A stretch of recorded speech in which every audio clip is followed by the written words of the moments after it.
Katie Reed, welcome to the Confessions of an Ex-Therapist podcast. Thank you. I'm so glad that you are here. And so, of course, my audience has a little bit of an introduction to who you are, but I'd love to hear from you. And I'd love for you to share with our audience today who you are and what you do. But for me, what's really important to understand and what I get fascinated with is really understanding the backstory. So, in that question, the who you are and what you do, how do you understand your mission in the world and how did you really land here? Huh. Just a tiny little question to start off with. Just a little one a to get you warmed up. Yeah, a little sliver, couple of words. Um, so I'm Katie Reed. It's funny. I love your podcast title because I'm like, oh, that could be my podcast title as well. Confessions of an Ex-Therapist. Like we're definitely on that same path. So yes, I am an ex-therapist, quote unquote. I still do have my license in a couple of states, but I'm not working as a therapist right now. And my mission has sort of changed over time. And we can get into it a little bit more. When I first became a therapist many years ago, it very much felt like, oh my gosh, this is it. I have found it, my calling. This is everything to me. And I absolutely love and loved being a therapist. I thought I had a lot of jobs. Like people used to tease me because all through my 20s, I feel like I went through every job under the sun. And no matter what people would name, I'd be like, oh, I've done that. Oh, I've done that.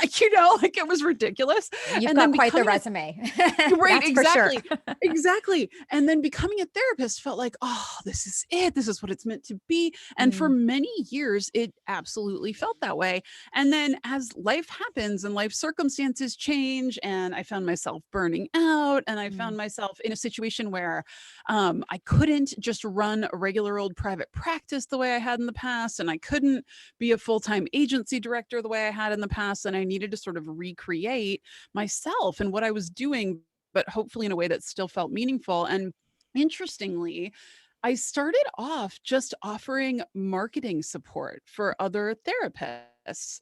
And because I needed something that was more flexible and that hours that allowed me to be home with my young kids and not having to turn my phone off for hours and hours a day while I sat with clients. And that began to evolve for me. And I think in some similar ways to you and to what happened for you, where I got really interested in the fact that I kind of feel like in our society, we only have this one tool. No matter what problem you're having in life, the only answer for it is therapy. Like I love how you describe that.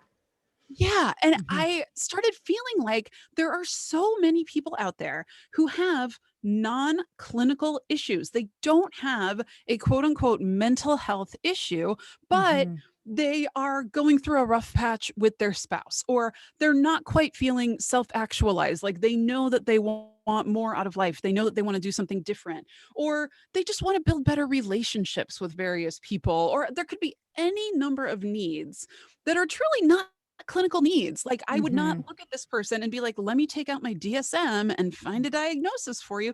No, not at all. Like we all go through stress that doesn't meet a clinical level of anxiety. We all go through sad or difficult days that don't meet a clinical level of depression.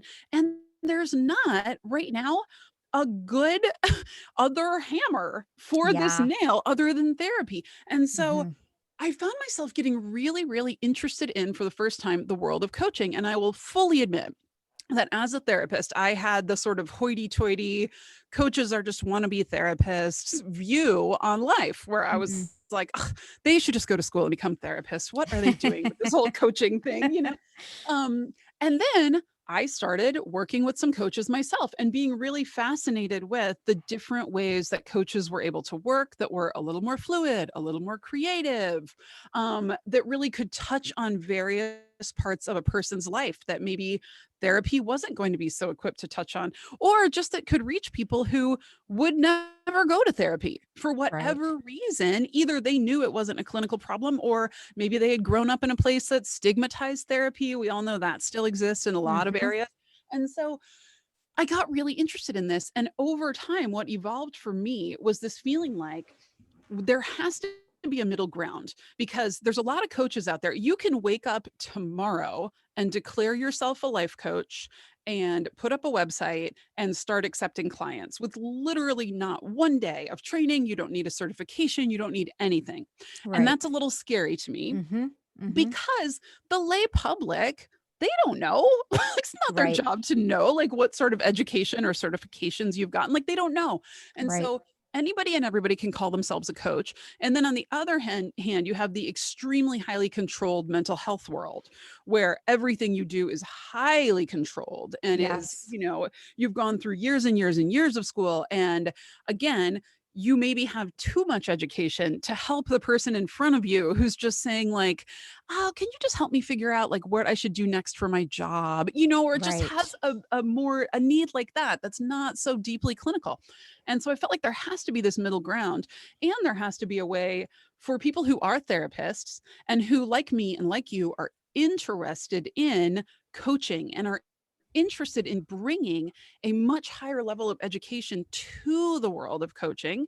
There has to be a way for us to separate ourselves out from the people who woke up one day and happened to have a bunch of money that they could pour into developing a beautiful website.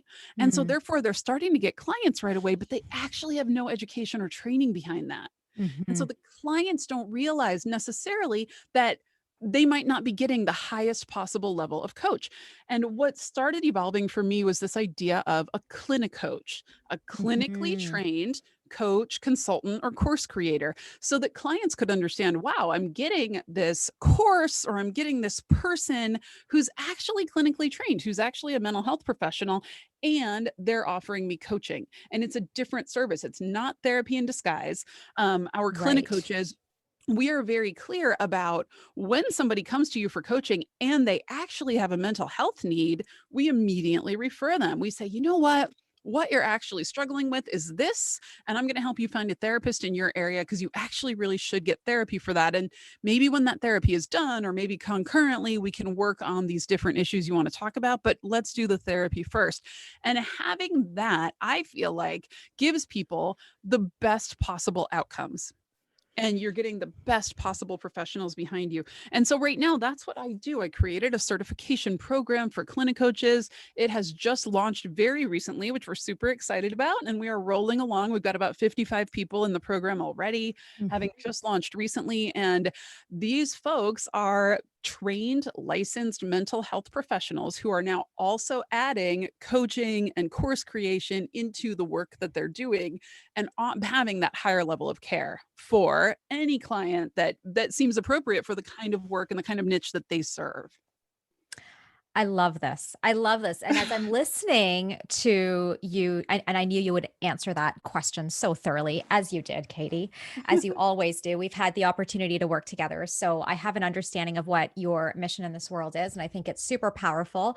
And as I'm listening, I can't help but think, man, there is quite a bit of re education, I think, that we need to do in this particular area, because what you're talking about and what you offer, I really believe is it's a niche. Like it is an area that is underdeveloped. I don't think we have a clear enough understanding around the differences between clinical therapy Mhm, and clinically trained coaching, right? I think it's mhm, a very, very unique area that you've sort of embarked on and that you're really beginning to pave the way around. mhm, And one of the reasons I really wanted to ask you to join me on the podcast and that I really wanted to interview you is because I'm always very interested in meeting and dialoguing with entrepreneurs, but particularly female entrepreneurs that are willing to take risks, that are yeah. really willing to think and act and live outside the box. And how long have you been in the clinical space? I can't remember now. Oh boy. A long time. 2005, Right. 2006. Right. Yeah. Right? So my math Long is time. terrible. What Yeah. is that? Like over 20 years, no? Yeah. Or Yeah. close, right? Like Getting close there, to two getting there. decades, right? Yeah. And same with me. And so Yeah. I think in some ways, I kind of think of us as like the OGs. Like we've been in the Right. space for such a long time. And so for us to be sitting here today having this conversation in 2021, I am so acutely aware that what you are doing and what other clinic coaches are doing, perhaps what I'm doing, is that we're taking this risk to really think outside the box and to expand our understanding around how we can be best supportive to people. Mhm. And so, what I'd love for you to share is how did you, Katie Reed, as a human being, as a woman, how did you have the courage to really take that risk? Even I would imagine this was like a thought in your brain before you even actioned it. It's interesting, and it's hard to say exactly the moment that things like this evolved into being what they were. I can tell, though, a couple stories just about little, those like moments in life where something wakes you up out of the Hmm. typical slumber of the everyday. Yes. um, and in thinking about this podcast, I was remembering back to there was a long time, and this is along that question of sort of taking risks and finding the reward. And I remember many years ago, I was in my early 20s, I was living in Los Angeles. I was dead broke. Like I Mm-hmm. was temping. I had a crappy apartment with a roommate. I Hmm. was truly dead broke, like living on ramen, that Hmm. stage in your life where you're trying to figure it out. I had no idea what I wanted to do with my life. And someone handed me a copy of the book, The Artist's Way by Julia Cameron. And in that book, she talks about doing what she calls a weekly artist date, which is where you go by yourself and you do something that feels celebratory and creative just for you. Like that's just completely you. You don't have to worry about anybody else. You don't have to ask them what they want to do. You just go alone and do your own Hmm. thing. Now, this was kind of fascinating to me. Like, I had not done a lot of stuff alone. I felt like I was Hmm. always with friends or with, my girlfriends or whatever. And I was also dead broke. So I couldn't do Mm. anything that cost any money. And Right. so the very first weekend that I was like, okay, I'm going to do this, I'm going to do an artist date.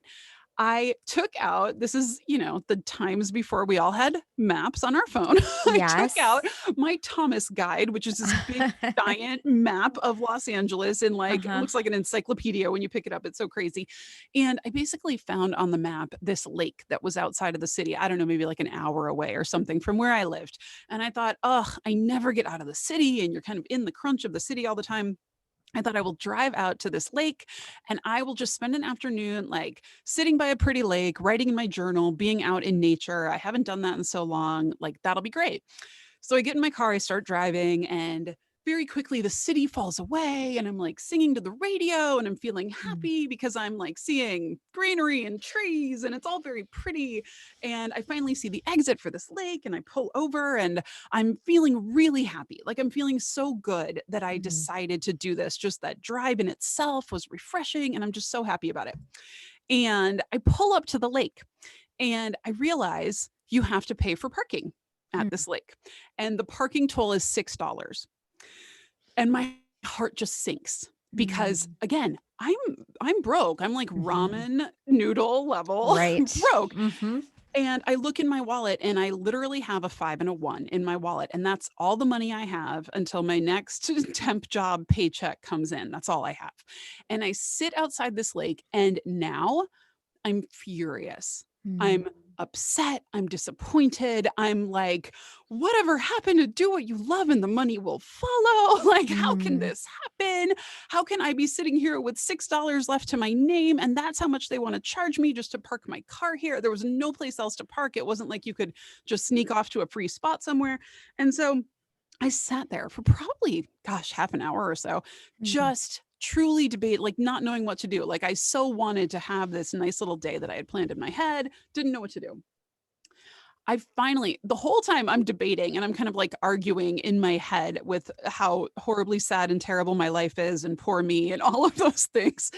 And meanwhile, there's still a little voice in my head going, just do it. You drove out here. You felt happy on the drive. Just do it. Just do Right. it. Yes, it's your last $6, whatever. Like you'll figure it out. Just do it. And so I finally did. I pulled up, gave him my 5, gave him my 1, parked my car, walked out to this lake. Now it was a beautiful day. It was a Saturday or a Sunday morning. Families were starting to gather at the lake with their picnics. Like it was this really beautiful, jovial atmosphere. People had their little transistor radios. And I sat down on this bench and I journaled for a while. And I ended up feeling so incredibly happy that even going through that fear of giving away that last $6, here I was enjoying this beautiful day. And I ended up just feeling so good. And so finally I had written for a while, I journaled, and I thought, there's a path here. And I wonder if the path goes all the way around this big lake. And I decided to just start walking the path and find out. And so I start walking the path around this lake and I'm kind of like just looking around, enjoying the day, whatever. And then at one point on the walk, I glance down and like my foot has just come down as I've taken a step. And I realize my foot has come down on a $5 bill. Huh. Wow. Right. And you can imagine in that moment, right? The sort of that feeling of like, oh, like, Right. what? Like, what? Like, how? And I couldn't believe it. And I picked it up and I looked around and there was no one around. Like, no one had obviously lost a $5 bill, like there was no one there. And I just kind of looked up at the sky, like, thank you. Like, Right. oh my God. And I put it in my pocket and I kept walking and I had still that just feeling of shock as I'm continuing to walk. And I walk a little bit farther on and off from the side, like from some area over on the side, a man calls out to me and he goes, "Señorita." And I look up and he goes, "Did you just lose $1? Because I just picked up $1 from right there." Huh. Wow. Yes. And it was that moment where I was like, I was just given back the $6. Like, I can't believe it. And what was nice was I was able to say to him, like, "Nope, that's yours. That's yours," Right. and like that moment of being like, I don't have to cling. I don't have to be so afraid. In that moment, I felt like I suddenly got this God concept, like whatever you want to call God or the universe. It felt like Tinkerbell to me. It felt like this Right. playful little sprite that was just going to be like, haha, I'm still here. Right. I got your back. And I felt like that was one of those moments where I really got it. That listening to your gut, listening to what makes you feel good, listening to where your joy wants to lead you to is the most important thing. And certainly, of course, we all know that doesn't always mean that you're going to pay $6 and get it back an hour later. Right. That That's not the moral of the story here. Exactly. Like, it doesn't mean that if you take a risk and it's not immediately rewarded, that you've somehow taken the wrong risk. Right. But it was like in that moment in my life, I think I was at a place where I needed that evidence to be so undeniably clear to me. Like, I needed that level of like, "Katie, wake up, honey." Like, it's going to be okay. Like, listen to your gut. And that was such an important moment for me that I've remembered so many times when I've been standing at that precipice of, do I take a risk? I've got really rational worries. In that case, the really rational worries about buying groceries that week. And then my gut telling me, just go. This is where the joy is. This is where the beauty is. Just go and trust, and you will be supported and you will figure it out. You will be taken care of. The gifts will be there somewhere waiting for you if you keep your eyes open, and you will figure it out. And so that moment to me, I felt like was one of those moments where the lesson became so clear to me that my intuition, my joy, like that is always, always, always the direction to go. What a powerful story, right? An example of, had you not been willing to take that risk in that moment as you sat in your car with the, $6 in your wallet, you would have not had the opportunity to experience that level of like, I got you, right? Whether that's God, whether that's a universe or who, right? Whether that's Tinkerbell, right? Right. Like, but that, Right. right? That, like, you would never have even been able to have that experience. Right. Right. and to go through that feeling of being like, oh my gosh, it's all Mm, going to be okay. And I'm going to be okay. And there are mysterious forces in the world that take care of us mhm. somehow, one way or another, and that Right. we can truly trust and follow our own intuition. Right. Yeah. And so that was a really important moment for me. Mhm. And I Uh, imagine I would imagine that that in some way, whether that planted a seed, paved the way, whatever it is, right? But I imagine in some way, Katie, that that thread must have carried through for you. well, it's funny because after that, after I lived in Yes. LA for a while, I ended up moving again, just strictly an intuitive decision. I realized I was working in the film industry. I realized that most people in the film industry were angry, like kind Mhm. of unpleasant, like didn't have lives that I necessarily wanted. Yes. And I made a decision to leave LA and to move to Taos, New Mexico, entirely based on a little voice inside that said, go to Taos and go alone, go to Taos and go alone. And I Wow, finally really? did. Yeah. That's a whole nother story. This is not a story I've heard. Okay. Oh, really? Uh-huh. No, I've not heard Yeah. this story. Mhm. I was working on a show called Sports Night. I was working for one of the producers of that show. It was an Aaron Sorkin show, great show. But Uh-huh. again, I would sit in meetings for hours a day with these somewhat angry white men producers who like Mhm. ran the show in LA. And I just heard there it was an unpleasant work environment in so many ways. And I just thought, Mhm. and I was on an upward trajectory there. Like much like you, I'm sure, I had basic executive functioning skills. Like people Mhm. wanted to hire me. I could do good work. I was conscientious, all of those things. Um, but I was looking at it going, is this really what you want? Like you could stay here, but Mhm. this is the world you would occupy for the rest of your life. Like, is that really Mhm. what you want? And the answer was no.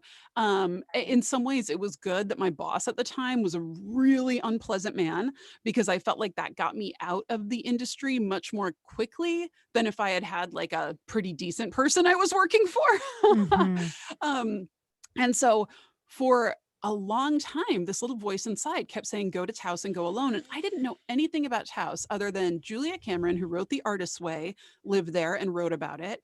And another author, Natalie Goldberg, lived there and wrote about it. And so I had read both of their books. And for whatever reason, that voice just lodged in my head. And I spent Mm. months sitting on that voice. And at some point, I decided to quit. I decided I couldn't work for this particular guy anymore. He was just too unpleasant. I couldn't do it. I didn't have another job lined up, but I needed to quit. And I Mhm. went and I wrote up my letter of resignation and I went into his office. I was probably 24, maybe, hand shaking as I handed him Mm. this letter. I was so afraid of this guy. And he read it and he kind of looked up at me and he went, you can't quit. And Wow. and in that moment, Shyamala, here's the sad Mhm. part. I believed him. I Wow. I felt like I have no power in this relationship. And if he Mm. says you can't quit, then that must be the truth. And he went, you Right. can't quit until I find a replacement for you. So, and just like completely scoffed at Mm. this letter. And Right. I sat there internally, like wanting to cry, trying really hard not to. Mm. And I said, well, then at least I need to take a vacation. That was kind of what I stammered out. Yep. And he went, fine, but you can only go during the week that I'm on vacation in whatever month it was that was coming up. And I went, okay, fine. And so I then had this week off. And so Mhm. again, this little voice had been going for a long time, go to Taos and go alone. I had never traveled alone. Like I hadn't done any of that. But I started looking into, okay, could I go to Taos and could I go alone? Mm. And I so I found a hostel. I had never done a Mhm. hostel before, like never done any of these things. And so I booked my trip. It was so funny too. There were all these like hilarious things that happened. Actually, I know I was 24 because I booked a trip to fly into this little airport in Santa Fe where I booked a rental car and then I was going to drive the hour and a half from Santa Fe to Taos. And Mhm. so the flight takes off, I land, the Santa Fe airport is adorable, but it's like the size of a house. It's like it's like a Right. little room, Right. and it's tiny. And it's this little room and it's lined on both sides just with the various car dealers who have each one Mm. like a tiny little desk just next to each other. So I get off my plane and it was one of those tiny little scary bumpy planes too. Of But I get off course. but yeah. So I get off the plane and I go up to the place where my rental car is and I hand them my license and I'm like, I'm here to pick up my car. And they're like, oh, we can't rent you. I was like, what do you mean? Like, I already got it online. Like, I Mm. did it. And he goes, no, you're not 25. We won't rent to you. And I was like, Ah, what? I was like, why didn't this say this online? And I went around to every desk there, and every single person, it was the same thing. It was, you're only mm. 25. We can't rent to you. And then there was one little payphone. This was like pre cell phone. There was one little payphone and a phone book. And I had to sit in this tiny little airport with these people at this desk, like watching me call down the list, right? Uh-huh. Calling down, and every single rental car said, nope, nope, nope, we can't rent to you, we can't rent to you, we can't rent to you. And I was like, oh my God, I literally am gonna have to like Right. sleep in this little airport and figure out a way home tomorrow. Like, what am I gonna do? Yes. Finally, the 11th hour, one company said, well, we can rent to you, but we're going to charge you like double the price and blah, blah, blah. And I was like, fine, I have no choice. I've just got to do Right. it. So made my way up to Taos, found my way to this hostel, had an amazing week that was just one kind of serendipitous thing after another, and ended up realizing that I wanted to stay. And Mhm. so I went back to LA after that week. I quit for real. I said, I really do quit Right. now. Like, here is my Right. notice. I packed up my apartment and I drove back with what I could fit in my car to Taos. And I Wow. lived there for a couple of years. And then that is actually where I ended up working for Julia Cameron for a while at her retreats because she had Artist Way retreats. And so Right. I worked for her at her retreats, which was really cool too. Yeah, so it ended up being just really, I feel like a lot of my 20s, it was learning that lesson over and over Mm. of following your gut, following your intuition, taking the risk, moving to the place where you don't know a soul, but Mhm. something is telling you to move there. Just do it. Like, you will survive all of it. I feel like that's the lesson I want to yell is like, you will survive it. Like, you will be Mhm. scared and you will have Mhm. lonely nights and you will have all those things and you will still survive it. And it is still so worth it to live that part of your life that you will look back on and go, I really truly like squeeze the marrow out of life in that Right. time. And it's so, so, so worth it. And I feel like, eventually you have to settle into, like, eventually I got married, I had kids. You have to Mm. settle into that life where you're not going to pick up and move every 2 years and like go on a Right. new adventure. You need to provide some stability for your family. And so then the work goes deeper. Then it goes, instead of wide, we go narrow and we go, okay, what is the next risk? And for Mm. me, the last couple of years, it has been stepping out of the very quiet therapist role and stepping into a much more public, which is really scary, but Mhm. a much more public role of a coach and a leader in the community and somebody who's actually creating something brand new, creating this middle ground between therapy and coaching, Yes. and all the excitement that comes with that and all the fear and all the hard times. There's always going to be the whole gamut of life in all of these experiences. And I think what I love so much about what you're sharing is that you're inviting our audience to think about our own self-expansion as a journey, right? Like, as I think about the story of you, sitting in the car with the $6, in your wallet, and then the story, about you having this voice that kept telling you to just pick up and go and move, and sort of the journey that you were on to get there, and even to where you are at today, Katie. And I've, kind of had some inside glimpses in terms of what some of this journey has been like for you. Like, I think what really resonates for me is that this was a journey, and there were several, like, turning points, if you will. There were Yeah. several moments where you stood at a fork in the road, and it was up to you to decide.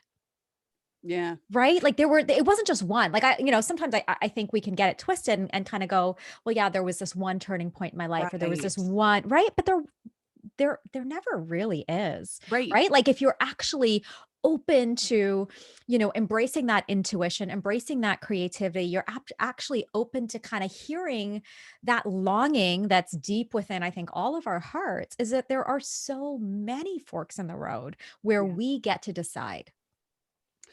I love that. And it's funny, I see it too now with the clients who I coach, Mhm. where anytime, I feel like anytime you're taking any risk in your life, whether it's a risk like changing jobs, whether it's Mhm. a risk like moving, or whether it's just a risk like making the transition from therapist to coach, where therapist is a very quiet, very private type of job. And then to become a coach, you suddenly have to become very public. You have to Right. put yourself out there in this big way. You have to do like you're doing, start the podcast, Yep. have a great social media platform. Like you're suddenly having to put yourself out in new ways. And for all of us, it triggers that same terror every time. And it's very easy to say, I am scared, therefore, this must be the wrong thing. And to Mhm. kind of rationalize your way out of facing that fear. And then, of Yes. course, Yep. the typical advice would be, well, you've got to find your why. You've got to have this really big driving why. And I think there's certainly truth in that. And obviously, when people have a very strong, very clear why, it helps them to overcome so many more changes. But I don't know about you. I didn't always know my why. I Oh, didn't for always sure. know. Absolutely. Yeah. Yeah. It was a mystery to me. I was like, I don't know why a little voice said go to Taos and go alone. Like, I Mm. don't know why that Mhm. happened. Um, it's a random story, but when I was living in Taos, I you might have heard this story before when we've talked. I didn't know what I wanted to do with my life. And this was like my personal hell of being probably 25 at the time or so, just Uh-huh. not knowing what I wanted to do with my life. And I was house sitting a lot all through my time in Taos, which was amazing because I was working random odd jobs and just trying to figure out what I wanted to do, but living in these beautiful homes of people that I was getting to house sit. It was like a total gift. But at one point I was house sitting for my friend Laurel. She, interestingly enough, was a career coach back when Mhm. coaching was not much of a thing yet at all anymore. She was amazing. But I was house sitting for her. She had this beautiful little house way out on the mesa, almost no internet, like very shoddy internet. You're kind of just out in the beautiful, beautiful mountains, but not near any sort of typical city out in Taos, at least back then. And there was one morning I had just been journaling and going through all of Laurel's career coaching questions that she gave her Mhm. clients about how to really find your passion and how to get interested, like figure out what you were most interested in. And I was journaling early this one morning, and I suddenly like had the aha where I was like, I am going to be a therapist. Like this is what's calling to me. And Mm. very specifically in my head, I had this image of being a grief counselor. And I think probably because that was my main understanding of therapy at the time, I thought you must Right. help people going through grief. Like I didn't really get what it was in a bigger way. Mhm. But I had this aha moment and I was so happy. Like I had finally figured it out. And the phone rang and it was my friend Chad. And Chad lived in New York. He was an old friend. He knew that I was out on the mesa, that I didn't have a lot of internet. And I picked up the phone and I said, Chad, guess what? You're going to be so happy for me. I finally figured out what I want to do. I am going to be a therapist. Mhm. Chad said, a plane just hit the World Trade Center. Ah. And I'm still completely in my own little bubble. I Right. pictured a little single engine, some little Right. guy in his little weekend plane, like hit the trade center, broke a Mhm. window. Hopefully nobody was hurt. That's literally what I'm picturing in my head. Right. And I said, oh, that's too bad, Chad. But Chad, listen, listen, listen. I am going to be a therapist, Chad. I'm going to be a grief counselor. I'm going to be a therapist. And Right. Chad said, a plane just hit the World Trade Center. Like, he's like, why aren't you listening to me? And Right. I'm thinking, why isn't Chad listening to me? I figured out what I'm going to do. And I was on the phone with Chad. This makes me emotional still talking about it. I was Mm. on the phone with Chad when the second plane hit, and he Right. just started screaming. He just started Ah. screaming into the phone. And I woke up, obviously, like I got it Mm. that something Mm. major was going on. And I quickly drove to my friend's house who had TV and internet, and spent the whole day like most of us did, just watching that day Mhm. unfold. But what was always so uncanny to me about that day was Mm. that I thought, this morning I decided to be a grief counselor at a Mm. time when the Yeah. world needs grief counselors. And so it felt Right. very meant to be Mm. that path of being a therapist. And I think sometimes if we are people who change directions several times in our lives, Mhm. there can be a way of thinking about that where you're like, wow, is that person making a lot of mistakes? Because they had this Yes. career for 10 years, had Right. that career for 5 years. And I don't think so at all. Like, Mm. I think being a therapist was the best thing I could have become in that moment. And Yeah. I think moving beyond the therapy office was the best thing I could have done these last 2 or 3 years. And each Mhm. part of your story is so valid and just builds upon itself to that next part. Katie, oh my goodness. I'm just so grateful to you for sharing all of this. Like I'm, this is just audio, but I'm getting goosebumps just listening to this story. And, even as I'm sitting here, I'm feeling so deeply inspired by what you're sharing. And you're right. I hear myself in your words when you say, I think when we're a person that pivots and changes Yes. direction and leans back into those difficult places. And I have absolutely had that voice in my head that's like, Shamla, like, do you even know what you're doing? Like, why do you keep right? Yes. Like, what are you doing here? Like, what are you actually doing, really? Right. Right? Like, how dare you lead others when, you're the one that needs Right. leading, right? And you've Right. and so that just resonates so deeply. But what's interesting is I feel like what you're actually saying is the cost of living life fully, unapologetically, and truly showing up for your own life means that you're going to have, I'm going to go back to that forks in the road, Yeah. right? Where Yeah. you're just going Yeah. to, and we can answer that call to pivot, or we can stay in our safe zone. Yeah. Absolutely. And there will be judgment. Yes. There will be Mhm. judgment. And I think for me at least, that's always been one of the hardest things for me to get Mm. through is either the feeling of being judged or the feeling that I'm letting people down. And gosh, I remember when I moved to Taos, which was the best decision I could have made for my life at that time. Mhm. My parents were horrified.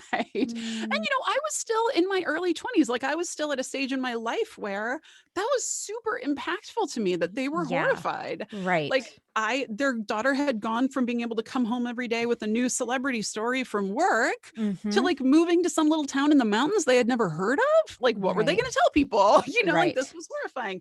And much the same way, when I stopped doing private practice therapy and moved in the direction that I am now, Mhm. so much judgment, so many Yeah. people questioning, what are you doing? What are you thinking? What makes you qualified to do any of Mhm. this? Mhm. It's Yep. interesting, even launching the certification, which we launched for the first time this past December. Yeah. When I first launched it and just opened the doors for a week just to test if Yep. anybody else besides me was going to think this was a good idea or not. And I had a dream that maybe we would get 10 people in initially Right. into the certification program. Like that was my dream. I was like, oh man, if we got 10 people, Mm. I would just feel so successful. And we got 33 that first Wow. week. And Right. we're up to about 55 right now, 2.5 months later. And Amazing. it's amazing. It's Yeah, it amazing. And really is. it just shows that, like, when you're onto something, even if you have, I was afraid of getting laughed out of that room when I first Mm. presented a webinar talking about this Mhm. certification. I thought everyone is going to click off this webinar. They're going to think I'm Yep. crazy, you know, Yep. Oh, yeah. go through. And certainly some people did. And some people Right. do think it's crazy. And some people are Right. offended at the idea of therapists becoming coaches. Absolutely. Right. And at the same time, when you get closer to what's meaningful for you, you find your people, you find your tribe, you find the people that resonate with you. And at the end of the day, that's all that matters, is that you have shared meaning in that community of people you Mm. find by being more yourself, not less Mhm. so. Oh, Katie, such like words of wisdom, truly. And as I'm listening, I'm reminded of why I was attracted to you and your work and just drawn to your mission. You talk about you find your people, and I truly feel like you are one of the Mhm. people that, our paths have crossed in the last year or so. I Yeah, can't even yeah, remember, right? Like we yeah. haven't even known each other that long, but I truly feel like you are certainly one of those women that are my people. And I'm so, so grateful that you have joined me on this, in this conversation on the podcast. And I'd love for you to share with our audience today before we wrap up, because I know that there are going to be people listening to this podcast. I know that we have a lot of like really high performers that listen to Confessions of an Ex-Therapist in all Mm. sorts of different fields. And I know they are going to want to connect with you and learn more about you and your amazing stories. Like I could just listen to you tell stories for hours, but that would be a whole other episode. Yes. But where can my audience go to find you and learn more about the amazing work that you are doing in the world? Sure. So the main way that I'm supporting people right now is in our certification. It is called Six Figure Flagship. It's sixfigureflagship.com. And we Mhm. are an application only program, obviously due to demand at the moment. Yes. But it's so go to sixfigureflagship.com. There's more information about me in general at katiereed.com. And you can also come and join us if any of your folks are therapists at all. We have a large community of mental health professionals, a free community on Facebook called the Therapreneurs. And we would love to have you over in the Therapreneurs. When you join that group, I send you all of my free guides and whatnot. And so there's a lot of free information that we try to offer people along their path so that we can help everybody find their right path and find where they want to go. Amazing. Katie Reed, thank you so much. Thank you. This was so awesome. I am so glad. Despite our little challenges and getting it all together, we did it. We're here.